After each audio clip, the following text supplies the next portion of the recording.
പ്രമുഖ സ്വഹാബി അംർ ഇബ്നുൽ ആസ് റളിയല്ലാഹു അൻഹു പറയുന്നു, ഖുർആനിലുള്ള ഓരോ ആയത്തും സ്വർഗത്തിലെ ഓരോ പദവിയും വീട്ടിലെ വിളക്കുമാണ്.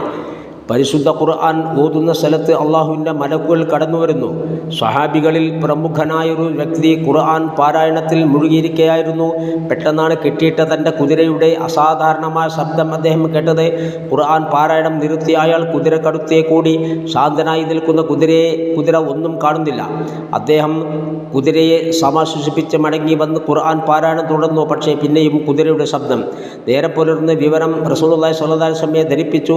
റസൂൽ പറഞ്ഞു, അവർ ശാന്തിയുടെ മലക്കുകളാണ്, താങ്കളുടെ ഖുർആൻ പാരായണം കേൾക്കാൻ വന്നവരാണ്.